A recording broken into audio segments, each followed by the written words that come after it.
I am Audrey, 28 years old, and last year my grandfather left me his lakeside cabin in Montana. That place holds all my favorite childhood memories, countless fishing trips, and stargazing nights where he taught me about constellations.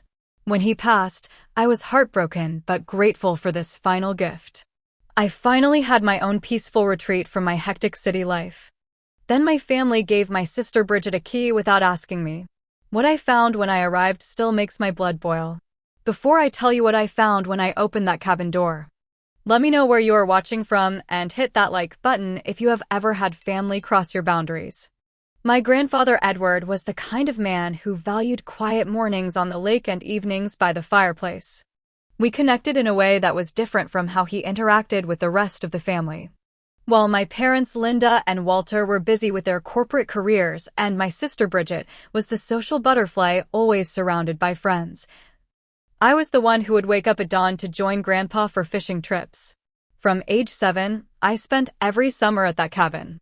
Grandpa taught me how to bait a hook, identify edible berries, track animal footprints, and navigate using the stars. We would sit on the wooden dock, our fishing lines creating gentle ripples in the water as he shared stories about his youth and imparted wisdom about respecting nature. Those quiet moments shaped who I am today and my career choice as an environmental scientist. The cabin itself was nothing fancy. A 2-bedroom, rustic structure built in the 1970s with wooden walls that smelled of pine and history. The furniture was mismatched but comfortable, each piece with its own story. There was no internet and spotty cell service, which made it the perfect escape from the digital world. As Grandpa aged, his health began to decline. By the time I finished graduate school, he could no longer make the trip to the cabin himself. Instead, I would visit him at his home in Portland where we would look through old photo albums of our cabin adventures. During one of these visits, he confided in me that he planned to leave the cabin to me. "You are the only one who truly appreciates it for what it is, Audrey," he said, his weathered hand holding mine. "The others, they see it as a vacation spot or potential real estate. You see it as a sanctuary, just like I do." I tried to brush off the conversation, uncomfortable discussing his eventual passing, but he insisted on being practical. "I have already updated my will. The cabin will be yours to care for." When Grandpa passed away 6 months ago, the loss hit me hard. At the reading of the will, our family gathered in the lawyer's office in Portland. I sat quietly, still processing my grief, while my parents discussed how they would divide his assets. When the lawyer, Mr. Patterson, announced that the lakeside cabin was being left solely to me, there was a moment of stunned silence. "There must be some mistake," my mother Linda said, her perfectly manicured nails tapping against the armrest of her chair. "That cabin has been a family vacation spot for decades." "There is no mistake, Mrs. Abbott," Mr. Patterson replied, adjusting his glasses. Mr. Edward Abbott was very clear about his wishes. Bridget, my younger sister by 3 years, shot me a look that mixed disbelief with accusation. "What did you say to him to make this happen?" she whispered harshly as the lawyer continued reading. "Nothing," I responded truthfully. This was his decision. The ride back to my parents' house was tense. My father Walter kept clearing his throat, a habit he had when uncomfortable discussions were imminent. Once we arrived, the questions began. "Did you know about this arrangement?" my father asked, pouring himself a scotch that was stronger than his usual. "He mentioned it once, but I never asked for it," I explained. "Well, nothing has to change," my mother interjected quickly. "We can all still use it as we always have. It will just be in your name for legal purposes." I shifted uncomfortably. I was actually planning to spend some time there, maybe do some renovations. Grandpa mentioned the roof needed work. "Renovations?" Bridget scoffed. "That place is perfect as is. That is just an excuse to keep it to yourself." "No, it really does need work," I insisted. And I was not planning to keep it all to myself, but I would like to have some say in when people use it. The conversation spiraled from there. Words like selfish and entitled were thrown around. My brother Craig, who had flown in from Chicago for the funeral, suggested that I was being unreasonable for wanting to have control over a family property. It is not family property anymore, I finally said firmly. Grandpa left it to me, and I want to honor his wishes by taking care of it the way he would have wanted. That statement effectively ended the discussion, but the tension lingered. Over the following months, I put some money aside from my environmental research job in Seattle to fund the cabin renovations. I researched local contractors, created a budget, and made plans for my first solo trip to the cabin as its official owner. The excitement built as the date approached. I took a week off work, packed my car with supplies, and even bought some new fishing gear to honor Grandpa's memory. The cabin was a 4-hour drive from the nearest airport in Montana, tucked away on a peaceful lake surrounded by pine trees. I had not been there since the summer before Grandpa got too ill to travel, almost 3 years prior. As I drove the familiar winding road leading to the cabin, I felt a mix of emotions. Grief for my grandfather's absence, excitement for this new chapter, and a sense of responsibility to preserve this special place. What I did not expect to feel was the growing sense of unease as I noticed unfamiliar tire tracks in the normally untouched driveway. Or the way the curtains looked different than I remembered through the windows as I approached. The drive to the cabin was familiar yet strange, as if I was returning to a place I had only visited in dreams. The Montana mountains rose majestically around me as I navigated the winding roads, my small Honda struggling slightly on the steeper inclines. I had forgotten how remote this place truly was. The nearest town, a small community called Pine Creek, was 30 minutes away, and the closest neighbor was half a mile down the shore. After 4 hours of driving from the airport, the anticipation was building. I rounded the final bend in the road and caught my first glimpse of the cabin through the trees. Immediately, something felt off. There were beer cans littering the usually pristine shoreline. The carefully tended wildflower garden my grandfather had maintained was trampled, with cigarette butts scattered throughout. My heart started racing as I pulled into the driveway. There were fresh tire tracks that did not belong to my car, and a strange wind chime I did not recognize hung from the porch. With growing apprehension, I approached the front door and inserted my key. The door swung open to reveal a scene that made my stomach drop. The cabin was in complete disarray. Empty liquor bottles lined the kitchen counter. The hand-woven rug my grandmother had made decades ago was stained with what looked like wine and mud. Pizza boxes and takeout containers were stacked on the dining table, some with food still inside, attracting flies. The couch cushions were askew, and there was a lingering smell of marijuana in the air. I stood frozen in the doorway, trying to process what I was seeing. This was not how I had left the cabin 3 years ago, and certainly not how my grandfather would have left it. As I moved further inside, the damage became more apparent. One of the windows in the back bedroom had a crack running through it. The antique fishing rods my grandfather had displayed proudly on the wall were missing. In their place was a poster for a band I had never heard of. With shaking hands, I pulled out my phone to call Bridget. Despite the spotty service, the call went through after a few attempts. Hello? Her voice sounded carefree, almost smug. Bridget, what happened to the cabin? I demanded, my voice trembling with anger. Oh, you are there? I thought you were not going until next weekend. She replied casually. That is not the point. The place is trashed. There are beer bottles everywhere, stains on Grandma's rug, and Grandpa's fishing rods are gone. There was a pause before Bridget responded. We had a few friends over last weekend. I am sure it is not as bad as you are making it sound. We were going to clean up eventually. A few friends? It looks like you hosted a frat party. And what do you mean we? How did you even get in? Mom and Dad gave me a key, she said matter-of-factly. They said since it is a family cabin, I should be able to use it whenever I want. The betrayal hit me like a physical blow. Without another word to Bridget, I hung up and immediately called my parents. My mother answered on the third ring. Audrey, dear, how is the cabin? Getting some good rest? She asked in her overly cheerful voice. The cabin is destroyed, I said bluntly. Bridget says you gave her a key? Well, yes, my mother replied, her tone shifting to defensive. We always had spare keys, and she wanted to take some friends up there. It is still a family property, regardless of whose name is on the deed. No, Mom, it is not a family property. Grandpa left it to me, specifically to me. You had no right to give anyone keys without asking me first. You are overreacting, my father's voice came through. He must have been listening on speaker. It is just a little mess. Bridget is young and enjoying life. The cabin has always been a place for family to relax. A little mess? I was nearly shouting now. There are cigarette burns in the furniture, stains everywhere. And Grandpa's antique fishing rods are missing. I am sure they are just misplaced, my mother said dismissively.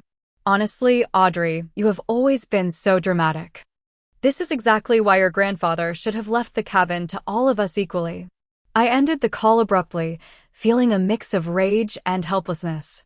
As I started cleaning up the mess, there was a knock at the door. It was Samuel, the elderly neighbor whose cabin was visible down the shore. Thought I saw your car, he said with a kind smile that quickly faded as he peeked inside. Goodness, what happened here? My sister apparently, I sighed, inviting him in despite the embarrassing state of the place. Samuel stepped carefully around the debris. I was wondering who all those young people were. They have been coming up here pretty regularly for the past few months. Always loud, always leaving a mess. I tried calling the number I had for your grandfather, but it was disconnected. Months? I echoed in disbelief. Bridget has been using the cabin for months? Samuel nodded grimly. Ever since around January, I would say. Sometimes just a couple of people, other times a whole crowd. Last weekend must have been 15 or 20 folks here. Music blaring until 3 in the morning. I thanked Samuel for the information and returned to my cleaning efforts with renewed anger. As I sorted through the mess, I discovered more missing items. My grandfather's prized first edition Hemingway that had been on the bookshelf, the hand-carved chess set from his travels in Europe, and the vintage compass he had used to teach me navigation. Opening my laptop, I connected to my phone's hotspot and, against my better judgment, checked Bridget's Instagram. There it was, evidence of multiple parties at the cabin over the past months. Photos of Bridget and her friends drinking on the dock, poses in front of the fireplace, and even one where someone was standing on the antique dining table, dancing. The caption on one photo from 3 weeks ago read, "Another amazing weekend at my family's lake house. Who's coming next time? Hashtag lake life, hashtag weekend vibes, hashtag cabin party. My family's lake house." As if she had any claim to it. I scrolled through the comments and found even more infuriating evidence. Friends asking to book the cabin for various weekends. Bridget responding with available dates. She was treating my inheritance like her personal vacation rental, offering it to friends as if she owned it. With each new discovery, the violation felt deeper. This wasn't just about the mess or even the missing items. It was about the complete disregard for my ownership, for my grandfather's wishes, and for the special meaning this place held for me. The cabin wasn't just a party spot, it was the physical embodiment of my relationship with my grandfather, and they were desecrating it. I spent the entire day cleaning, filling multiple garbage bags with trash, scrubbing stains that might never fully come out, and trying to restore some semblance of order to the chaos. By nightfall, I was exhausted, heartbroken, and more alone than I had ever felt in this place that had always brought me comfort. The next morning, I woke up early from a restless sleep on the couch, as the bedrooms were still too dirty to use. The quiet dawn would normally have been my favorite time at the cabin, but today it only highlighted how much had changed. Instead of enjoying my coffee on the dock, I spent the morning examining the cabin more thoroughly for damage. What I discovered made my heart sink even further. Behind the living room bookshelf, which had been moved slightly out of position, was a large water stain spreading across the wall and down to the floorboards. I pulled the shelf away completely to find black mold growing in the corner. In the bathroom, the pipes under the sink had a slow leak that had clearly been ongoing for some time, causing the wooden cabinet to warp and rot. The deck had loose railings that wobbled dangerously when touched. The roof, which my grandfather had mentioned needed work, now had multiple spots where water was clearly getting in. This wasn't just cosmetic damage from parties. This was serious neglect that threatened the structural integrity of the cabin itself. I called a local contractor my grandfather had used in the past, a man named Jack who arrived within hours. His inspection confirmed my worst fears. "This is extensive damage," Jack said, shaking his head as he made notes. "The water damage behind that bookshelf is serious. That wall might need to be completely replaced, and there is mold remediation to consider. The deck is a safety hazard at this point. And that roof needed replacing a year ago." "How much?" I asked, bracing myself. Jack gave me a sympathetic look. "Ballpark? You are looking at $20,000 minimum for the essential repairs. Could go up to 35 depending on what we find once we open up that wall." I thanked him for his time and promised to call once I decided how to proceed. After he left, I sat on the porch steps, overwhelmed by the situation. This was far beyond what I had budgeted for renovations, and it was clear that most of the damage had occurred during Bridget's unauthorized use of the cabin. I decided a family meeting was necessary. I set up a group video call with my parents, Bridget, and my brother Craig. When everyone joined, I started by showing them photos of the damage. "This is what I found at the cabin," I said, trying to keep my voice steady. "The place is falling apart because no one has been taking care of it properly. There is water damage, mold, structural issues. The contractor estimates at least $20,000 in repairs." "20,000? My father exclaimed. "That seems excessive. Get another estimate." "The point is not the exact amount," I said firmly. "The point is that this damage happened while Bridget was using the cabin without permission, and neither she nor anyone else bothered to check for or report any issues." Bridget rolled her eyes dramatically. "It was already old and falling apart. This is not my fault." "The water damage behind the bookshelf is recent," I countered. "And according to the neighbor, you have been hosting parties here regularly for months. So what if I have?" Bridget shot back. "That cabin has always been for all of us to enjoy. You are being incredibly selfish, keeping it all to yourself." My brother Craig, who had been quiet until now, jumped in. "Audrey, I get that legally the cabin is yours, but morally, it is a family vacation spot. We all have memories there. You cannot just shut everyone out because of a technicality in Grandpa's will." "A technicality?" I repeated in disbelief. "Grandpa specifically left it to me because he knew I would take care of it the way he wanted. And clearly, he was right to be concerned about how others would treat it." My mother's face hardened on the screen. "Your grandfather always did favor you, Audrey. It was not fair to the rest of us then, and it is not fair now. You got the cabin because you were his fishing buddy, not because you deserve it more than anyone else in this family. This is not about who deserves what," I tried to explain. "This is about respecting his wishes and respecting my property. I never said no one else could ever use the cabin. I just wanted to be asked first, and I expected people to treat it with care." "Oh please," Bridget scoffed. "You would never have let any of us use it. You would always have some excuse about renovations or needing alone time. The cabin was supposed to stay in the family for everyone to enjoy," my father added. "That is what your grandfather would have wanted, regardless of what his will said." The conversation continued to deteriorate from there. Every point I tried to make was dismissed or twisted. Bridget twisted her face into a tearful expression that I knew all too well from our childhood. It was the same look she would give our parents when she wanted something I had. "I just miss Grandpa so much," she sobbed, dabbing at dry eyes. "The cabin is the only place I feel close to him.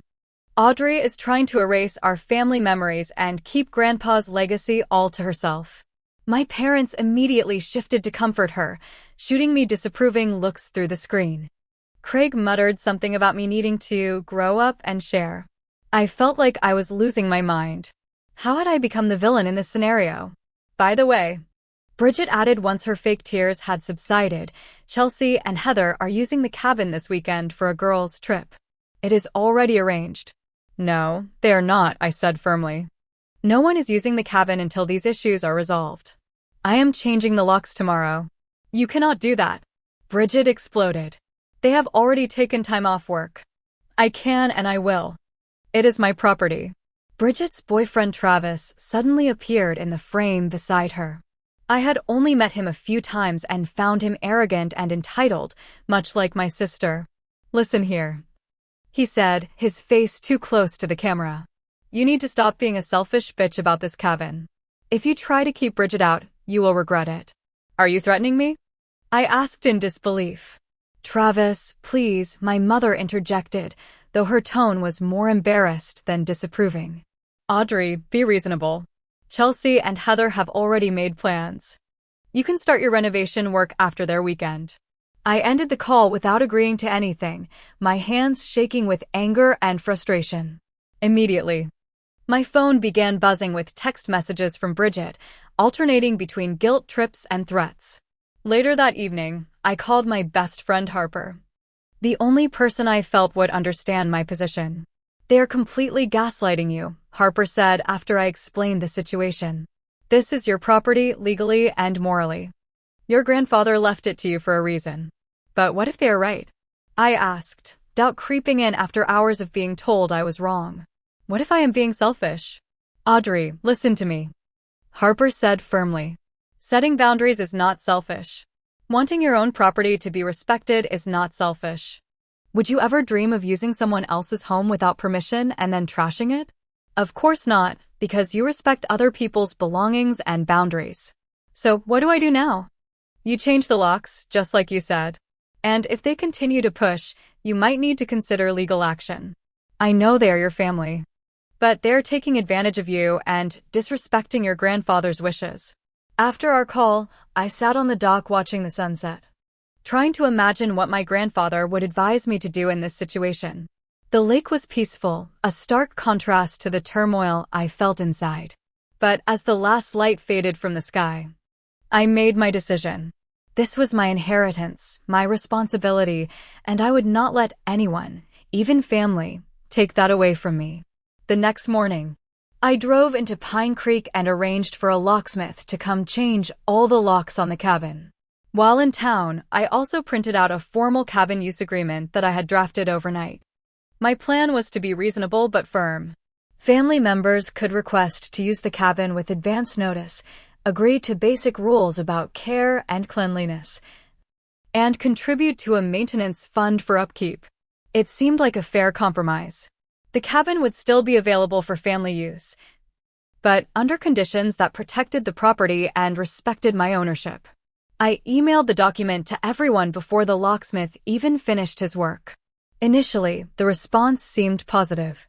My mother called it a bit formal but workable. My father said it was a step in the right direction. Even Craig acknowledged it was not unreasonable. Bridget did not respond directly, but my mother assured me she was on board. I returned to Seattle the following week, feeling cautiously optimistic that we had reached a resolution. I had scheduled a cleaning service to finish the deep cleaning and arranged for Jack to begin the most urgent repairs within the month. 3 weeks later, I received a call from Samuel, my cabin neighbor. Audrey, I thought you should know, there are people at your cabin again. Lots of cars, loud music. Started yesterday afternoon. My stomach dropped. Did you recognize anyone? Your sister is definitely there. I saw her directing people where to park. I immediately called Bridget, but the call went straight to voicemail. Next, I tried my parents. Oh, did Bridget not tell you? My mother said innocently. She mentioned she had cleared it with you to have a small gathering this weekend. She did not clear anything with me, I said through gritted teeth. And how did she even get in? I changed the locks. There was a pause. Well, she mentioned something about getting a new key made. I assumed you had given her one. I ended the call and immediately contacted the locksmith who had changed my locks. After some questioning, he admitted that a woman claiming to be me had called requesting a copy of the key, saying she had lost hers. She had my address and enough personal information to convince him it was legitimate. Furious, I booked the next flight to Montana. By the time I arrived at the cabin the following day, the party crowd was gone, but the evidence remained. The place was once again trashed, with fresh stains on the newly cleaned furniture and cigarette burns on the windowsills. While cleaning up, I discovered something that made my blood run cold. On the coffee table was a printed receipt for a vacation rental booking. Curious, I searched online and found listings for Bridget's lakeside retreat on multiple vacation rental websites. The photos were of my cabin, but the description made no mention of me or my ownership. Bridget had been renting out my property for profit without my knowledge or consent. The listings had dozens of reviews dating back months, many mentioning how accommodating Bridget was and what a beautiful family cabin Bridget has. One review even mentioned meeting the owner Bridget during their stay. I saved screenshots of everything and then called my family for an emergency meeting. This time, I insisted on meeting in person. We gathered at my parents' house the following weekend, with Craig flying in from Chicago specifically for this discussion. Before we start, I said, laying out the printed evidence on the coffee table, I want you all to see what Bridget has been doing with my cabin. I watched their faces as they examined the vacation rental listings and reviews. My father looked uncomfortable, my mother's lips pressed into a thin line, and Craig seemed genuinely surprised. Bridget, however, showed no shame. So what? She said defiantly. The cabin was just sitting empty most of the time. At least I was putting it to good use. By illegally renting out property you do not own? I asked incredulously. Do you have any idea how many laws you have broken? Not to mention the potential liability issues if someone had gotten hurt. No one got hurt, Bridget dismissed with a wave. And I was going to share the money eventually. This is not about money, I exclaimed. This is about complete disregard for boundaries and respect. You went behind my back, damaged my property, and have been profiting from something that does not belong to you. Oh, get off your high horse, my mother suddenly snapped. You have always been so self-righteous, Audrey. Just like your grandfather. Her tone took me by surprise. What is that supposed to mean? It means that Edward playing favorites with you was unfair from the start, she said, her voice rising. We were the ones who took care of him when he got sick.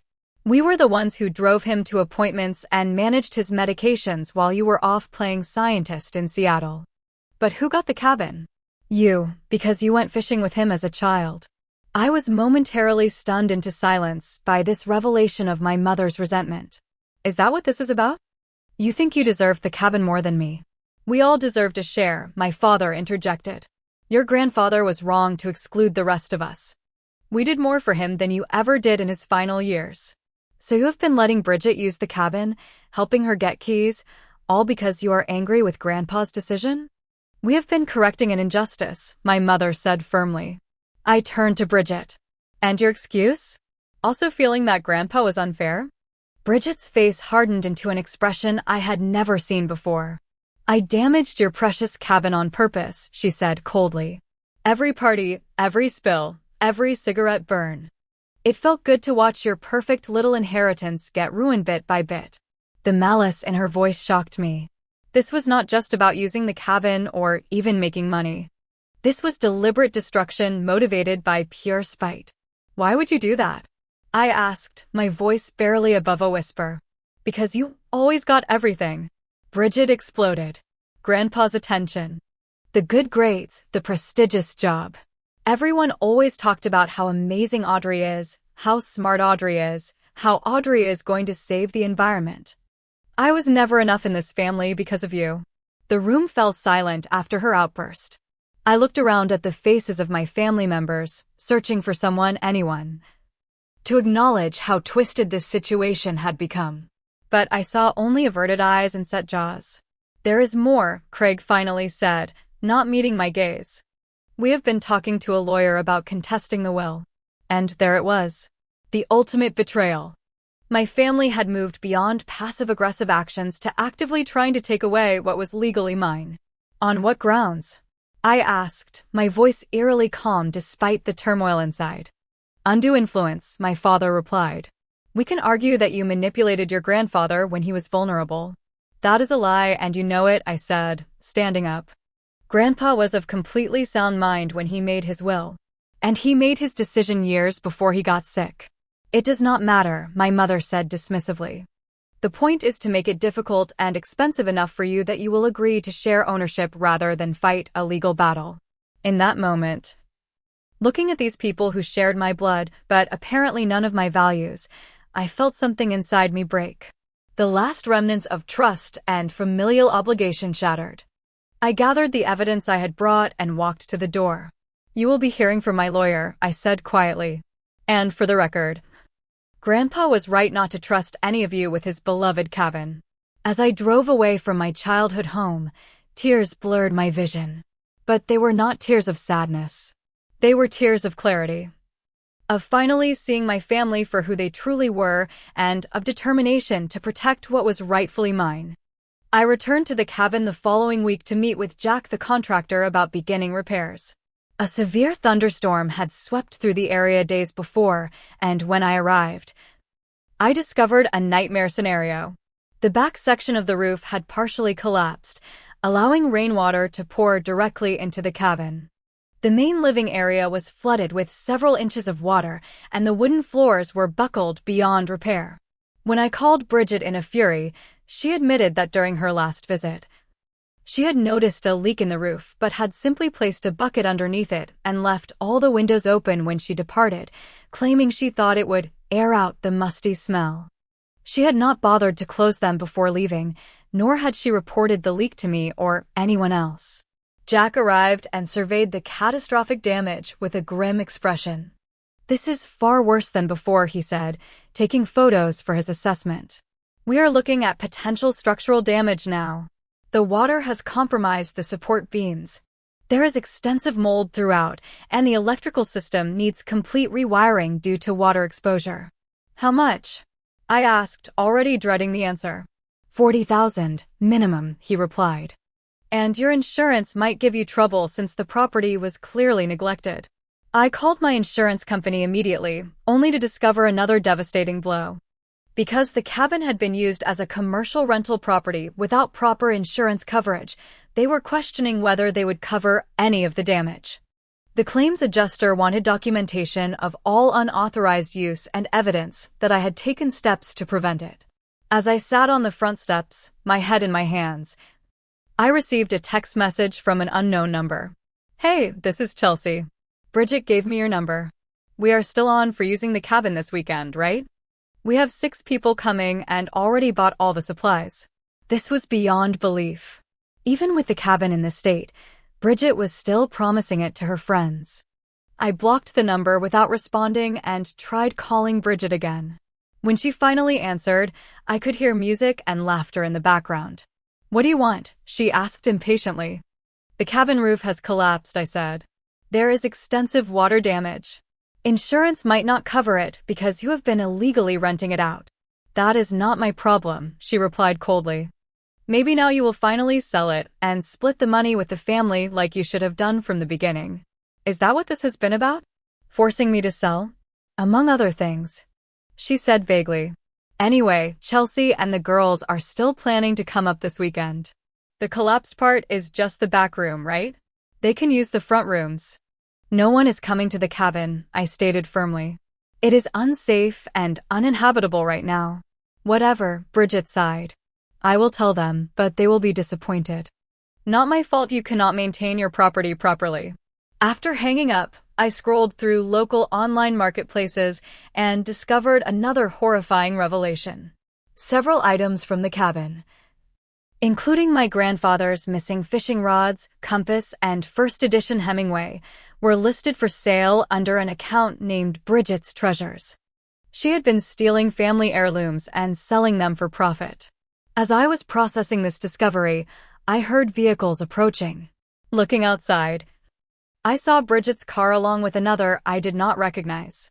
Bridget, Travis, and 4 young women I assumed were Chelsea and her friends were unloading coolers and overnight bags. I stepped onto the porch. "You cannot stay here," I called out. "The cabin is structurally unsound and unsafe." "We will be fine," Chelsea called back cheerfully, clearly unaware of the situation. "We brought sleeping bags and do not mind roughing it a little." "This is not about roughing it," I insisted, walking toward them. "The roof has literally collapsed. There is water damage and potential electrical hazards. It is not safe or legal for anyone to stay here right now." Bridget rolled her eyes dramatically. "She is exaggerating. There is a small leak in one room. The rest of the place is fine." "You have not even been inside to see the damage," I pointed out. "Jack the contractor just left, and he says the place is uninhabitable." "Jack always overcharges and exaggerates," Bridget dismissed, though she had no basis for this claim. "Come on, girls, let us get settled." I stepped in front of the door. "No, I am not allowing anyone inside." As the legal owner, I am telling you all that you are trespassing on my property. Travis moved forward. His chest puffed out intimidatingly. Move aside, Audrey. You do not get to ruin everyone's weekend because of your control issues. This is not about control, I said, standing my ground. This is about safety and property rights. Always so dramatic, Bridget sighed, then turned to her friends. She has been like this since we were kids. Always has to be the center of attention. Something in me snapped. The center of attention? I have spent my entire life being overlooked by our parents in favor of you. I worked hard for everything I have while you have coasted by on charm and manipulation. And now you are destroying the one thing that was specifically given to me? Travis took another step toward me, now uncomfortably close. Last chance to move aside before I move you myself. Touch me, and I will call the police, I warned. Go ahead, he sneered. By the time they get here, we will be all settled in. He reached out to push past me, and instinctively, I pushed back. Travis, not expecting resistance, stumbled backward and fell off the short porch steps, landing hard on the ground. You crazy bitch, he shouted, scrambling to his feet. She just assaulted me. Did everyone see that? Bridget rushed to his side, playing the concerned girlfriend while shooting me venomous looks. This is assault. We could press charges. You were trespassing and he threatened me, I responded, pulling out my phone. I am calling the police now. The situation escalated quickly.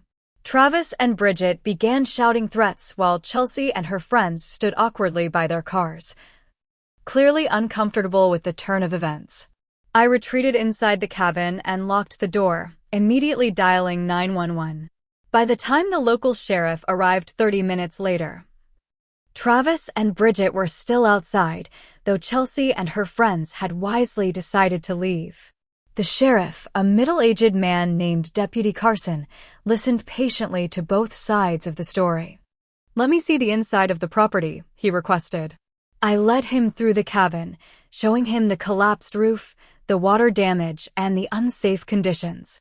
He took notes and photos, nodding gravely. Ma'am, this structure is indeed unsafe for occupancy, he confirmed, then turned to Bridget and Travis. You two need to leave the premises immediately. The owner has made it clear you are not welcome, and the building is clearly hazardous. But it is a family property, Bridget protested. My grandfather built this cabin. Is your name on the deed? Deputy Carson asked directly. Bridget faltered. Well, no, but... Then it is not your property, he stated simply. If you have a property dispute, that is a civil matter for the courts. But right now, you are trespassing and I am asking you to leave. Bridget and Travis finally departed, but not before Bridget shouted back a final threat. This is not over. The family will not let you get away with this. After they left, I collapsed onto the front steps, physically and emotionally exhausted. Deputy Carson sat beside me. Family disputes over property are the worst kind, he said sympathetically. But for what it is worth, you are clearly in the right here, legally and morally. His words provided small comfort as I looked at the damaged cabin, my sanctuary now in ruins. The repair costs would be enormous, potentially more than I could afford without insurance coverage. My family relationships were shattered beyond repair, and the sense of peace and connection to my grandfather that this place had always provided was now tainted. That night, I slept in my car rather than risk staying in the unsafe cabin. As rain began to fall again, pattering on the roof of my vehicle, I allowed myself to fully break down for the first time since this ordeal began. I cried for the loss of the cabin as I had known it, for the betrayal by my family, and for the complicated grief of losing my grandfather all over again as his final gift to me was systematically destroyed. In that lowest moment, sitting alone in my car in the darkness, I made a decision. I would not let them win. I would not be bullied or manipulated into giving up what was rightfully mine. No matter the cost, financially or emotionally. I would fight for this cabin and for the respect my grandfather's wishes deserved. The next morning, I drove back to Pine Creek with newfound determination. My first stop was the office of Franklin Thompson, a local attorney recommended by Deputy Carson. Franklin was a silver-haired man in his 60s with kind eyes, but a reputation for being relentless in property disputes. I laid out everything that had happened, from the initial inheritance to the current state of destruction. Franklin listened attentively, taking detailed notes and occasionally asking clarifying questions.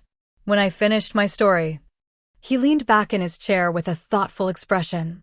"This is clear-cut from a legal perspective," he said finally. "You are the rightful owner. Your family has been trespassing, damaging your property, and potentially committing theft if they removed and sold items without permission. The illegal rental operation adds another layer of serious legal issues. So what do?" I asked. "First, we document everything," Franklin explained. "Take extensive photos of all damage. Gather screenshots of the rental listings, the online sales of items from the cabin, and any text messages or emails where family members admit to unauthorized use or damage. We file a police report for the stolen items, and we secure the property properly." By the end of our meeting, we had a comprehensive plan of action. Franklin would prepare a formal cease and desist letter to be sent to all family members. He would also help me file for a temporary restraining order against Bridget and Travis based on the confrontation and threats. My next stop was a local security company. By that afternoon, they had installed motion-activated cameras around the property that would send alerts directly to my phone. They also reinforced all doors and windows with additional locks and security measures. Next, I met with Margaret Collins, a property manager recommended by the security company. Margaret specialized in cabin maintenance and had extensive experience dealing with properties that had suffered weather damage. "The first priority is preventing further damage," Margaret advised as we walked through the cabin. "We need to get a tarp over that collapsed section immediately and start drying out what we can save." Margaret helped me coordinate with restoration specialists who arrived the next day to begin emergency mitigation work. She also connected me with reputable contractors for longer-term repairs and set up regular property checks for when I returned to Seattle. With the immediate security and damage control handled, I focused on documenting everything for potential legal proceedings. I spent hours photographing every area of damage, every missing item, and compiling a comprehensive timeline of events with all available evidence. I reached out to Samuel and other neighbors who had witnessed Bridget's parties, asking if they would be willing to provide statements about what they had observed. Most were happy to help, expressing sympathy for my situation and relief that the disruptive gatherings might finally stop. When I searched more thoroughly through Bridget's social media, I found a goldmine of evidence. Dozens of photos and videos documenting parties at the cabin, many with captions explicitly referring to it as my cabin or my family's place. There were even posts showing before and after renovations where she had painted walls unauthorized garish colors and replaced my grandfather's classic furniture with cheap modern pieces that had since been damaged. The most disturbing discovery came when I found a private Facebook group called Bridget's Cabin Crew, where she had been coordinating with friends about rental dates and rates. In one post, she explicitly wrote, "My sister thinks the cabin is hers because of some stupid will, but possession is 9/10 of the law, right? The more we use it, the stronger our claim to it becomes." This was the smoking gun that proved the damage was not accidental neglect, but part of a deliberate campaign to undermine my ownership. I forwarded everything to Franklin, who confirmed it strengthened our case significantly. The cease and desist letters were delivered to my family members the following week. Franklin had been thorough, outlining all potential legal claims against them, including trespassing, property damage, conversion of personal property, unjust enrichment from rental income, and potential fraud. The reactions were swift and varied. Craig called immediately, sounding genuinely shocked by the extent of Bridget's actions and the potential legal consequences for the entire family. He claimed he had no idea about the rental operation or deliberate damage and offered to help mediate a resolution. My parents responded with a terse email stating they would forward the letter to their attorney, but still believed I was being unreasonable about a family matter. There was no acknowledgement of their role in enabling Bridget's behavior. Bridget herself sent a series of increasingly hostile text messages, alternating between accusations, threats, and suddenly. When those didn't work, tearful pleas claiming she had been going through a hard time and hadn't meant any harm. I did not respond to any of these messages directly, following Franklin's advice to let all communication go through proper legal channels. Instead, I focused my energy on the restoration of the cabin. With Margaret's help, I found contractors willing to work with me on a payment plan for the repairs. The insurance company, after reviewing the police report and evidence that I had taken reasonable steps to secure the property once I discovered the unauthorized use, agreed to cover a portion of the damage, though far less than the total cost. 2 weeks after the cease and desist letters were sent, Franklin called with news that Bridget had been attempting to access the cabin again, but had been deterred by the security system. This violation of the letter's terms strengthened our case for a restraining order, which was granted the following day. With legal protections in place and restoration work underway, I began the process of reclaiming the cabin emotionally as well as physically. I spent weekends driving up from Seattle to help with repairs, getting to know the local community better, and slowly reconnecting with the peaceful spirit of the place that had been temporarily lost. Samuel and his wife Elaine often invited me for dinner at their cabin, providing both emotional support and practical advice about lake living. Other neighbors, hearing about my situation, offered help with various projects around the property. What had been a solitary inheritance was becoming a connection to a community that valued the same things my grandfather had: peace, respect for nature, and genuine human connection.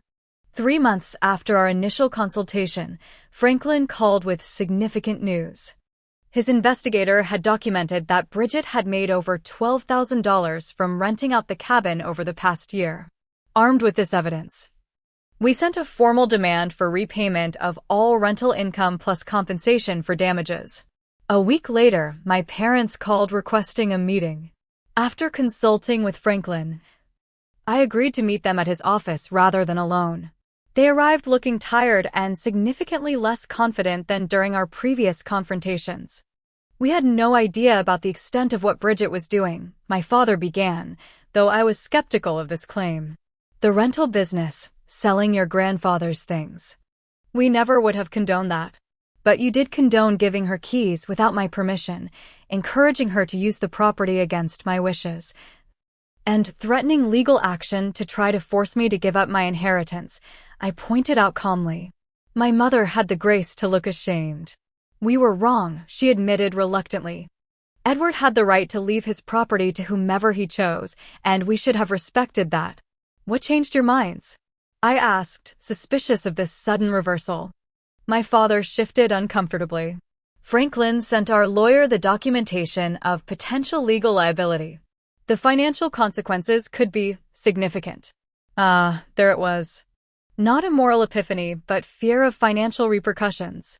Still, it was a start. What about the family's attempt to contest the will? I asked. We're dropping that, my father confirmed. Our lawyer advised that we have no valid grounds, and pursuing it would be costly with little chance of success. By the end of the meeting, we had reached a tentative agreement. My parents would contribute $15,000 toward the cabin repairs as acknowledgement of their role in enabling the damage. In exchange, I would not pursue further legal action against them specifically. They also agreed to respect my ownership going forward and not interfere with my management of the property. Bridget, however, was another matter. She refused to acknowledge any wrongdoing and continued to maintain that I had stolen what should have been shared family property. Franklin advised that we would likely need to pursue the case against her in court to recover the rental income and additional damages. As difficult as this ongoing conflict was, I felt stronger with each step I took to protect what was mine. The cabin was gradually being restored, not just to its former state, but to something even better. Each repair, each new security feature, each personal touch I added was an affirmation. This is mine. This matters. I am worth standing up for. 6 months after that stormy night when I hit rock bottom, I stood on the newly rebuilt deck of my cabin, watching the sunset cast golden light across the lake. The transformation was remarkable, not just in the physical structure, but in my own sense of ownership and peace. The court case against Bridget had concluded 3 weeks earlier with a decisive ruling in my favor. The judge had not only ordered her to repay all rental income and contribute to repair costs, but had also made the temporary restraining order permanent. Bridget was legally prohibited from coming within 100 yards of the property for the next 3 years. The evidence Franklin had presented was overwhelming. From the social media posts documenting deliberate damage to the testimony of neighbors who had witnessed the ongoing trespassing and parties. In the face of such clear documentation, Bridget's claims of family entitlement held no legal weight. My parents had fulfilled their financial obligation toward the repairs and had maintained a respectful distance since our meeting in Franklin's office. Our relationship remained strained. But there were small signs of potential healing. My mother had sent a brief but sincere email acknowledging that my grandfather had made the right choice in leaving the cabin to me, given how dedicated I had been to restoring it. Craig had made more meaningful efforts to repair our relationship. He had apologized sincerely for his role in the conflict and had even driven from Chicago to help with some of the renovation work for a week. During that time, we had honest conversations about family dynamics and the patterns that had led to this situation. I always knew Bridget was the favorite, he admitted one evening as we sat by the new fire pit. I guess I went along with it because it was easier than challenging the status quo. I should have stood up for you sooner. Bridget herself remained unrepentant. Her final message after the court ruling had been a bitter text: "Enjoy your precious cabin. Hope it was worth losing your family over." I had not responded, recognizing that her understanding of family as something conditional, something that entitled her to take what wasn't hers, was fundamentally different from my own. The truth was, I hadn't lost my real family. I had discovered who truly deserved that designation. Samuel and Elaine had become like surrogate grandparents, inviting me for weekly dinners and teaching me their secret fishing spots on the lake. Jack, the contractor, and his wife had included me in their summer barbecue. Margaret, the property manager, had introduced me to other cabin owners in the area, creating a network of support and friendship. And most importantly, Harper had been there through every step of the process. She had driven up from Seattle countless weekends to help with repairs, had listened to my frustrated venting sessions, and had celebrated each victory along the way. This weekend was the first time we were enjoying the fully restored cabin, with all the essential work completed. "What do you think Grandpa would say if he could see the cabin now?" Harper asked, joining me on the deck with 2 mugs of hot chocolate. I smiled, taking in the improvements. The roof was not just repaired but upgraded to withstand the harshest Montana winters. The deck had been expanded to wrap around 2 sides of the cabin.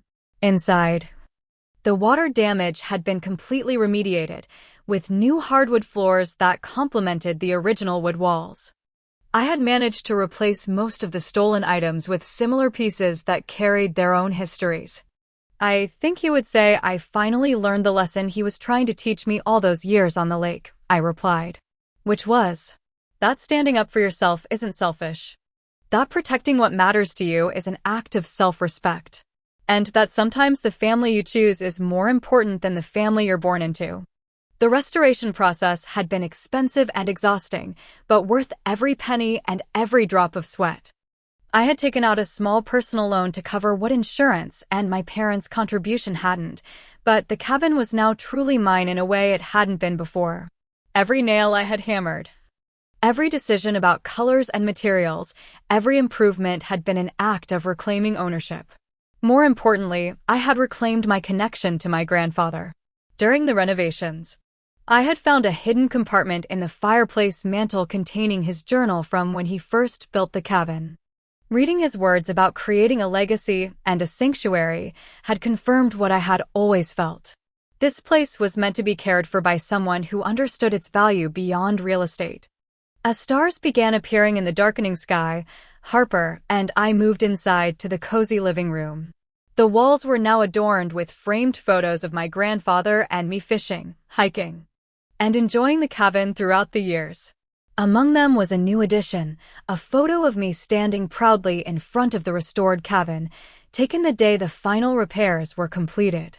"So what happens now?"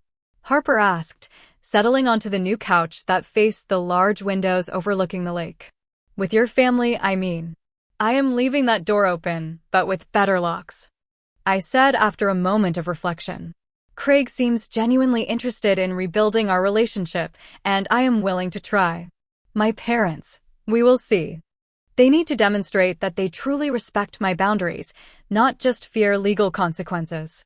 "And Bridget?" I sighed. "Some relationships cannot and should not be saved. I have accepted that Bridget and I will likely never have a healthy sister relationship. And that is okay. I would rather have peace than a toxic connection." The past year had taught me that setting boundaries wasn't just about saying no to others. It was about saying yes to myself, to my own worth, to my right to be respected. It had been painful, but the lesson was invaluable. As we sat there in comfortable silence, watching the moonlight dance on the lake's surface, I felt a sense of peace that had been missing for too long. The cabin was no longer a source of conflict, but had returned to being what my grandfather had always intended: a sanctuary, a place of connection with nature and with oneself. "You know what the most important thing I learned from all this is?" I said finally. "What is that?" "That protecting what is yours does not make you selfish. It makes you self-respecting. And without self-respect, you cannot truly offer anything meaningful to others anyway." Harper raised her mug in a toast to healthy boundaries and the courage to enforce them. I clinked my mug against hers, feeling the truth of those words deep in my soul. "And to the family we choose, who help us become our best selves rather than trying to diminish us." As the night wrapped around the cabin like a comfortable blanket, I knew I had found my way home in more ways than one. Have you ever had to stand up to family to protect something important to you? I would love to hear your experiences in the comments below. If this story resonated with you, please hit that like button and subscribe to hear more real-life stories about setting boundaries and finding your strength. Share this with someone who might need encouragement to stand up for themselves. Thank you for listening to my journey, and remember, sometimes the most loving thing you can do for yourself and others is to say no when necessary. Until next time, take care of yourselves and your boundaries.